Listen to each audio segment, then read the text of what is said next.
Hello, my name is Paul Kirkwood and I'm a tutor at Kaplan, teaching out of our London centre, and one of my specialist subjects is ACCA Paper F8. The purpose of this session is to run through a syllabus area. I want you to try and get to know your syllabus a little bit better.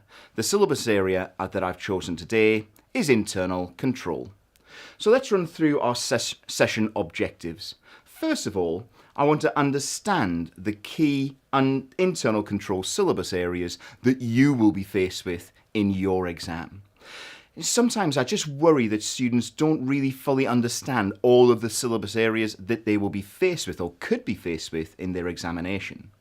This is especially true with the change in the examination question types. With the introduction of multiple choice questions and longer time questions, it's important that you have a broad syllabus coverage to be able to answer questions on any syllabus area, and syllabus coverage in our most recent exams has certainly increased. But as well as looking through the syllabus, I also want to build your confidence in your ability to pass this paper F8.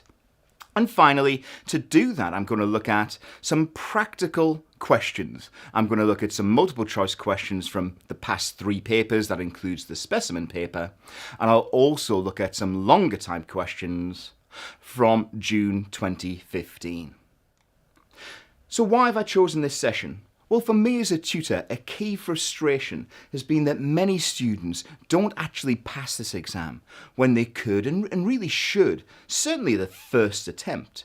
Well, there are many reasons for this, and just to highlight a few for you, with the recent introduction of multiple choice questions, I do get concerned that students don't take sufficient care with them.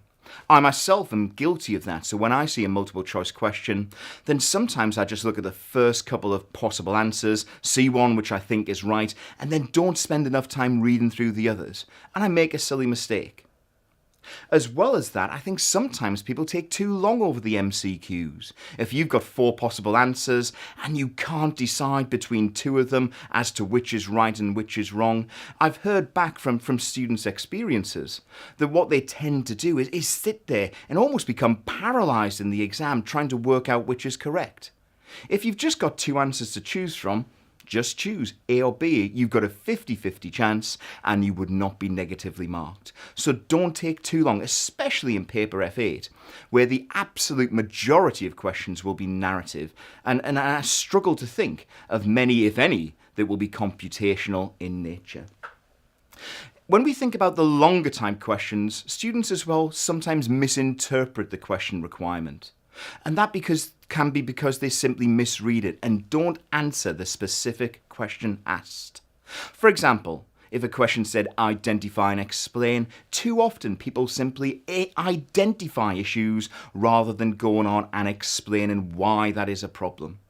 So we'll think about how to read and then answer requirements in a full way. Internal controls, I've often had my students tell me that they find this area quite nice and they're looking to score highly. Well, if that's the case, you've got to make sure that you do. In this paper, the pass mark is 50%. In some areas, I want you to score highly, score well. In other areas that you find difficult, maybe you'll be struggling around the pass mark or maybe even just below. But on average, you'll have enough to pass. Internal controls is often an area where you can score well. But you've got to do it. You can't make silly mistakes, and you've got to give the examiner exactly what she wants. In terms of how we can build those skills, well, it's understanding the syllabus and understanding the study guide is as a first point. Again, with the change to MCQs and longer questions, I need you to be able to have a broad coverage of all syllabus areas, because you can draw on any areas of the syllabus to ask you questions. And I do think sometimes students have never looked at, certainly my paper F8 syllabus, and more importantly, the study guide itself. So let's move on. Let's have a look at the syllabus itself. This is the main syllabus framework, 5 areas, one of which, syllabus section C, is internal control. Drilling down a little bit further, we can see that internal control has got 4 elements. Now, each of those elements doesn't really give us much of a clue as to what is in our detailed syllabus and how it would be examined. But if I drill down one more level, and this is typically known as the study guide, we can start to see a breakdown of exactly what the examiner has got in your syllabus. So the first point there, point 1A, to explain why an auditor needs to obtain an understanding of internal control relevant to the audit. Well, with this point, we can go back to the basic planning cycle of an audit itself. To be able to plan to do an audit effectively and efficiently, you need to understand the client's internal control systems and its accounting systems. How will you be able to plan which is the best approach, whether it be tests of controls and substantive procedures or substantive procedures on their own? How could you decide the best approach if you don't fully understand the client's systems? Secondly, we've got the part B, which is to describe and explain 5 components of internal control. Well, for this element, you need the knowledge. You need to be able to identify and then explain each of those elements. Well, first of all, how do you remember this knowledge? Well, as you go through your textbooks or go through your time with your tutor in class or online, sometimes tutors or sometimes you yourself can come up with innovative ways to remember key data. For this one, the 5 elements, I use a mnemonic. My mnemonic is crime. It would be a crime not to have good internal controls. And then I can map each of the crime letters across to one of the 5 elements. So the C I relate to control activities, the R to risk assessment, the I to the information systems, the M to the need for monitoring, and the E to the environment. So now I've got them remembered, how do I then take this forward? Well, you need to be able to not just remember and recall, but explain. Take the bottom one, environment. In terms of internal controls, they will be effective if the environment is good. That means that there is a culture and an attitude and an awareness of management which flows through the organisation that appreciates the importance of internal control in that organisation. Without a strong control environment, I'm afraid the other elements are unlikely to succeed. Moving on, the second element of the syllabus in detail is the use and evaluation of internal control systems by auditors. And the top one looks at how auditors record the systems using narrative notes, flowcharts, questionnaires and evaluations. Now again, I'd like you to be able to explain what each of them does and how they are used. But also, look at the word, explain how auditors record internal control systems. I think it goes a little bit deeper. I think here you would need to be able to explain the pros and cons, the advantages and disadvantages of each. Part B in this section talks about evaluating internal control components, including deficiencies and significant deficiencies. What the examiner wants you to be able to do is to identify and evaluate, looking at strengths and deficiencies of internal control systems. And also, in a scenario, be able to pull out which are the most important or significant deficiencies. Finally, it talks about the limitations of internal control components. Well, I'm sure you're aware that no internal control system is 100% foolproof. But why is it? And there are many reasons. Some of them will be down to the design of the system itself.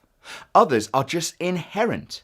The fact that people are involved and people have inherent frailties in their personalities is a reason why no internal control system is perfect. But you need to be able to explain why this is. The third area of the syllabus looks at tests of controls. But before it gets into the detail, it wants you in part A to be able to describe computer systems Computer system controls, including general and application controls. And here you've got to know the distinction.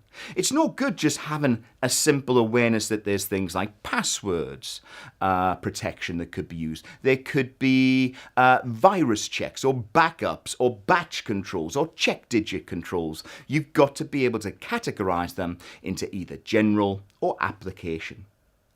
General controls are those which manage system integrity, whereas application controls are around the input of data to ensure it's complete and accurate input into a system. It then moves into part B, where you're asked to describe control objectives, procedures, activities, and tests of control. Well, if you are asked about control objectives, these could be on any of those areas, 1 to 6, any system that the examiner chooses. But at a high level, if I was asked about control objectives, I would always start my answer with the words, to ensure that. Control objectives, they are there to ensure something good happens or to ensure something bad does not happen. For example, with the sales system, to ensure that we only sell to credit-worthy customers. For the purchaser system, to ensure that goods that are ordered are actually needed in the business itself. The payroll, to ensure that we only pay our employees for work that they have actually performed. Inventory, to ensure that we store inventory in effective manners to maintain its quality. The cash system, to ensure that there is a minimum risk of cash being fraudulently misappropriated by employees. Non-current assets, to ensure that the purchase of any non-current assets is authorised by an appropriate person and there is a business need. So again, I could go through all of those 6 areas and link it back to the control objectives. In terms of control procedures, I've got another mnemonic here. You need to be able to come up with control procedures to manage objectives. APIPS is a little mnemonic here. The A stands for authorization controls. The P, performance review. Well, performance review, taking that one specifically, when I worked in industry, a lot of my managers, the first thing they did when they came in on a morning, because I worked in retail, was to look at current sales or yesterday's sales compared to budgets and targets. Why did they do that? Well, they were looking for anomalies that might suggest that something's gone wrong, that there's been a breach in a particular control in a particular store. So performance review is a really effective control procedure to identify potential anomalies in internal controls. We've also got information processing and physical controls, as well as segregation of duties. So APIPS just gives you some broad categories and types of internal control procedures that a business may implement. Coming down to tests of control, well, tests of controls are there for the auditor to ensure that the system, the client system, is operating effectively. Tests of control are done by the auditor.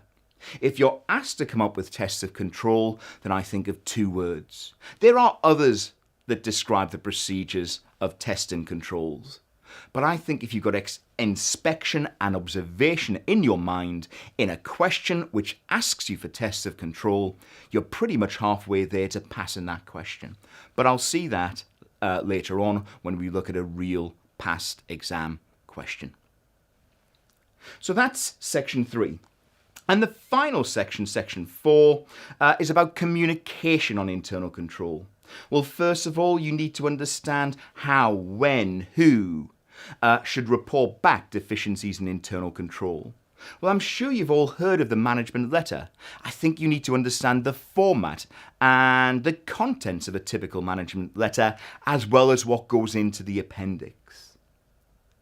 But there are other methods to feed back to management. Who would you speak to? Would it be directors? Would it be the audit committee? When?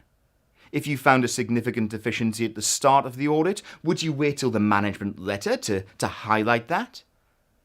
So I think you need to be aware of the broader way we report back internal control deficiencies.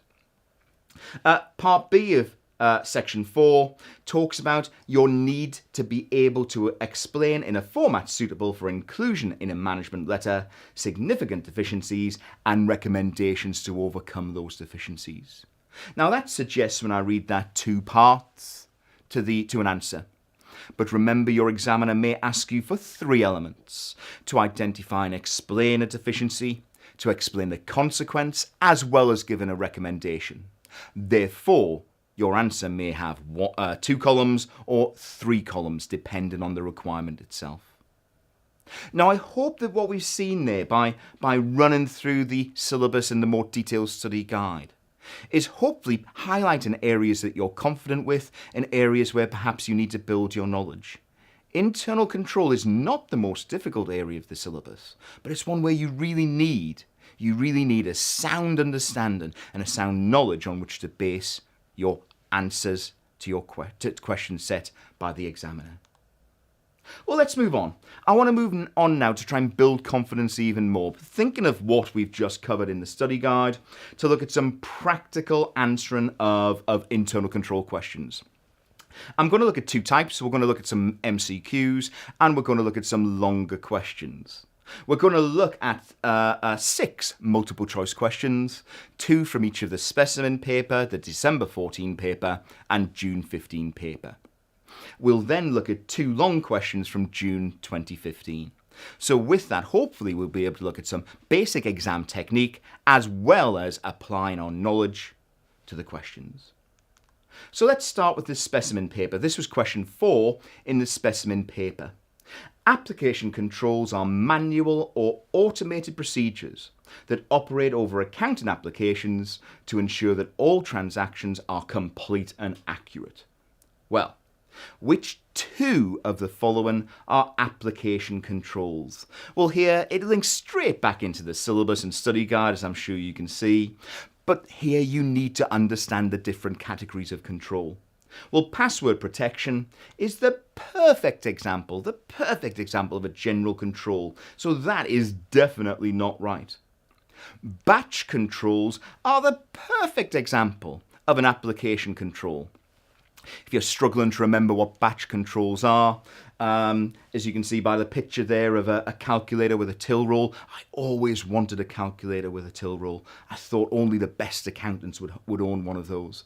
But if I had one and I was entering data into a computer, what I could do to ensure that I enter the data accurately, let's say there were sales invoices, well, I could add up manually on my calculator all of the invoice totals, invoice values that I was going to enter into my computer system. I could then sum it and print off that batch of invoice values. I could then enter the data, the individual sales invoices, into the computer.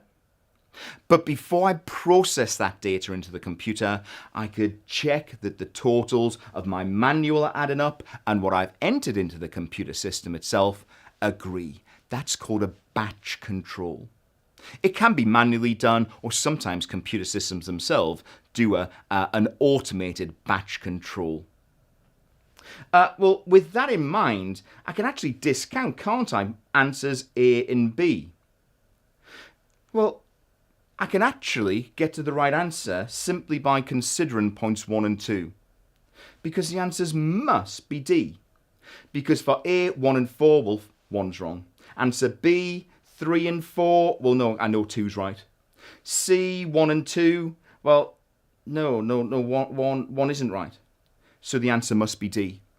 But there is where the risk arises. Too often, I myself have made mistakes. I've thought I've got the right answer and then just moved on. It's always worth just checking that your answer is right. So let's move through the last 2 points. 1 for 1 checking. Well, I've got no idea what that is, so let's move on to the next one. Regular backup of programs. Well, backups are just general controls. That's displaying my knowledge. I know that number 4 is wrong. It gives me confidence that number 3 must be right, even though I'm not exactly sure what it is. I'm presuming 1 for 1 checking is where you enter a piece of data into a computer system and either yourself or a colleague checks that you've entered the right data. That to me is about data input accuracy, therefore an application control. Let's move on. This is number 12 from the specimen paper. Which of the following is not set out as a component of internal control within ISA 315? Well, here, you've got a mnemonic. The mnemonic is crime. These questions are beautiful because you know you're going to get it right. As long as you understand crime, as long as you can recall the elements, then straight away you must know that it's part C, answer C, sorry, that is not a component. The control environment is, and the information system is. So knowledge is power, it really is, especially in some of these multiple choice questions. Moving on, let's move to December 14. This is question 6. Which of the following procedures are tests of control? Remember that tests of control focus on evaluating the effectiveness of the controls implemented by the company at preventing or detecting material misstatements. So they focus on the auditor evaluating whether the client's systems are effective. Well, let's start at the top and work down, shall we? So first of all, number 1, observe whether the client staff are following the inventory count instructions. Well, yeah. I think that's making sure that the client's controls are operating effectively. If they've got instructions in place, let's ensure that they are following those instructions. I'd actually like to have read the instructions beforehand first to make sure the instructions are good enough, but I think on its own, number 1 is definitely a test of control. Well, with that in mind, I can rule in answers B and C, and I can rule out answers A and D. So 3 is definitely out. But actually, just read through C again. Don't just rule it out and ignore it. Make sure you're comfortable that you've got to the right answer.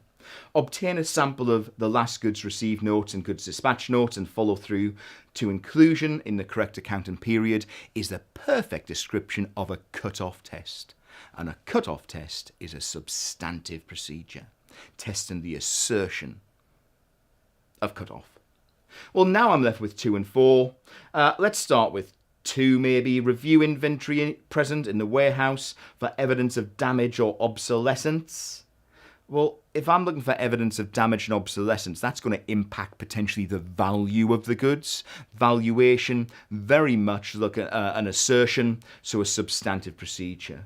Compared to number 4, where inspecting and reviewing the management's inventory count instructions, that's really what I wanted to do before I observe the client actually following them to make sure the client's controls, their inventory count instructions were effective.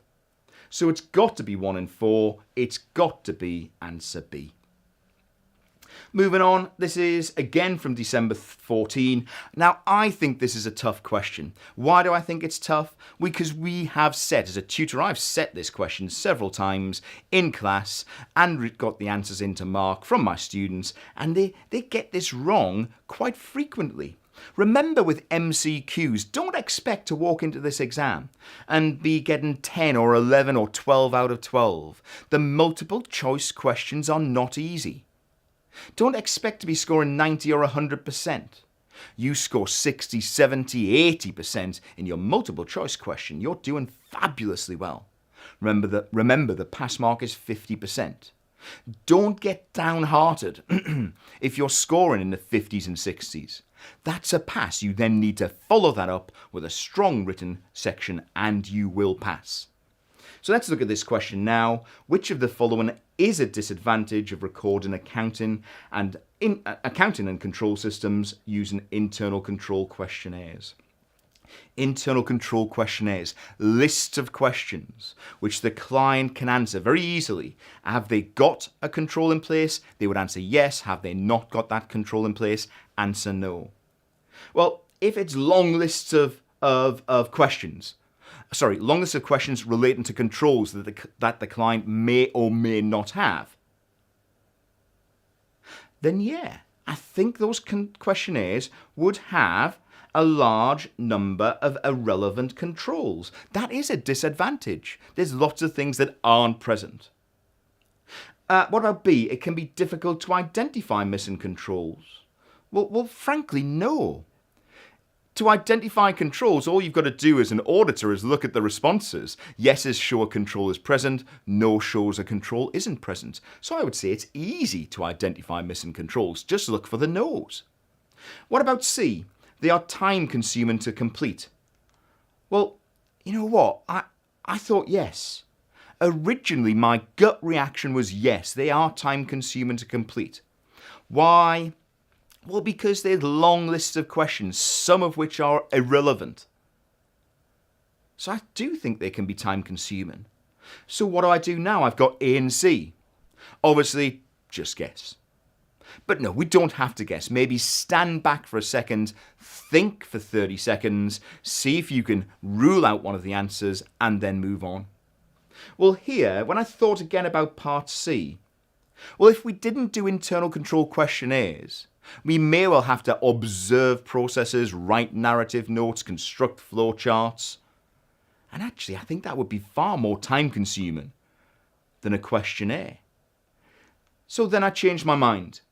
No, in comparison to other techniques, ICQ's internal control questionnaires are not time consuming to complete. The answer must be A. That allows us to move on to June 15. Again, another tough question. Why? Well, again, I give it to my students and they struggled with this one. In fact, I thought, this is my personal opinion, I thought that June 15's questions were the hardest MCQs that I've seen from the 3 papers so far. Specimen, December 14, June 15.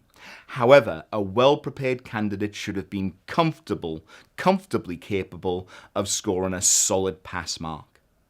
Let's look at this first one. Number 3, which of the following is not an inherent limitation of internal control systems?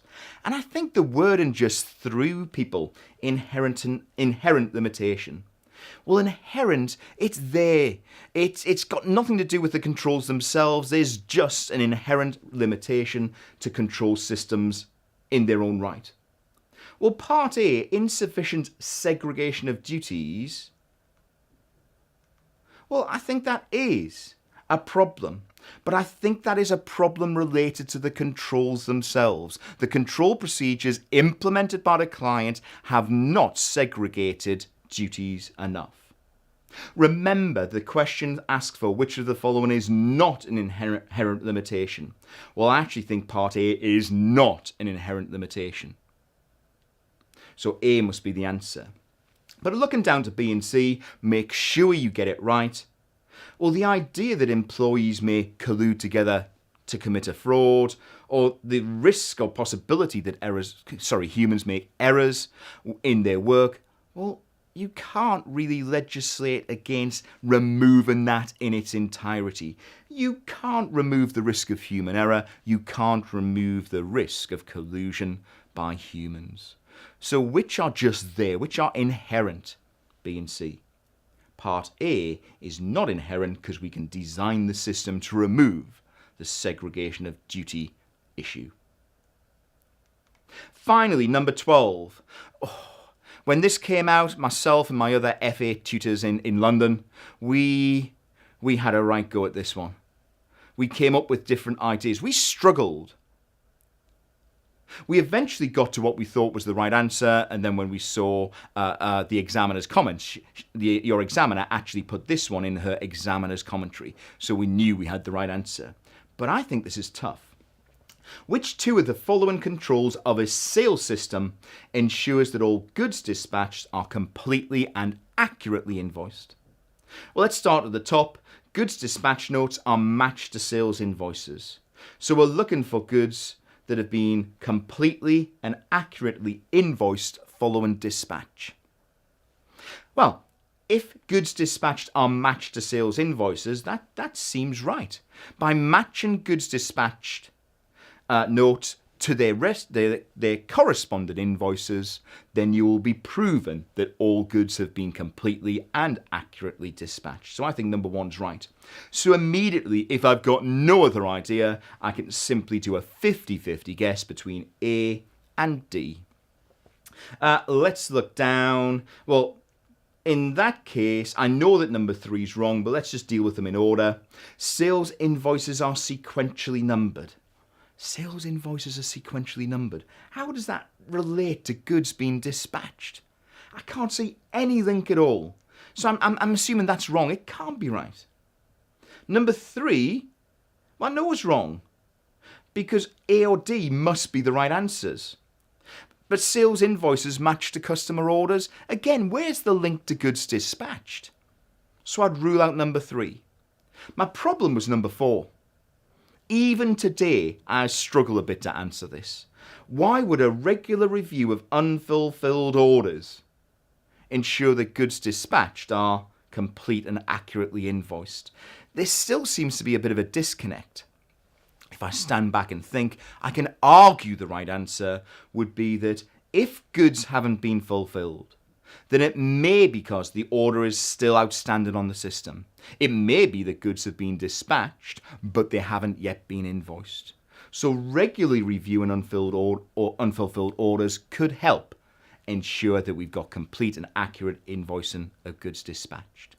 I don't particularly like that question, but I could have got to the right answer. The right answer being D. So that concludes my review of the multiple choice questions. Just a final comment. Yes, very much built on your knowledge and application skills, but also there's exam technique in there, ruling items in, ruling items out to make the best educated guesses where you don't actually know the exact answer.